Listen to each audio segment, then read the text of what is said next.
filsafat itu banyak orang beranggapan bahwa filsafat adalah suatu hal yang berbahaya dan tidak penting. Kok bisa sih?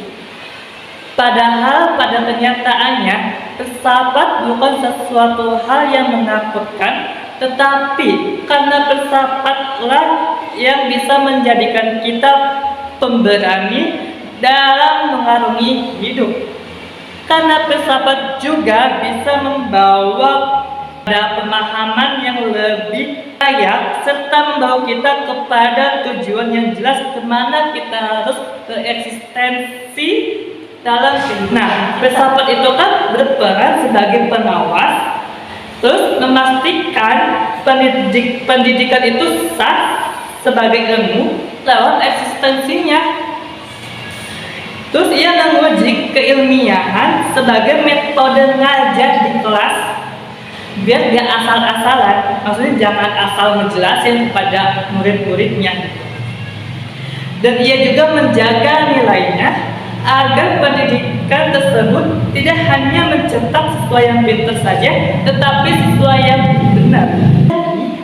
Pendidikan sama filsafat ilmu itu ada hubungan timbal balik yang saling menguntungkan, karena pada dasarnya pendidikan itu baik untuk kita di masa depan. Begitupun dengan filsafat, karena di sini filsafat ada ontologi, ada aksiologi,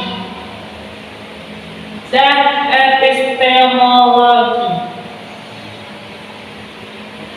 Jadi pada dasarnya ontologi itu apa yang mau kita ajarkan kepada murid-murid. Sedangkan epistemologi bagaimana cara kita supaya si murid itu mengerti terhadap materi tersebut.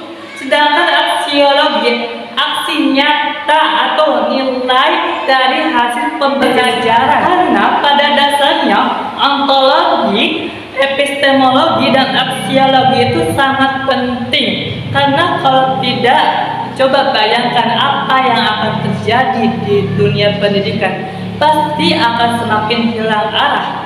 Makanya kita diajarkan tentang pisau analisis itu ada ontologi, epistemologi dan aksiologi. Itu teman-teman proses pembelajaran.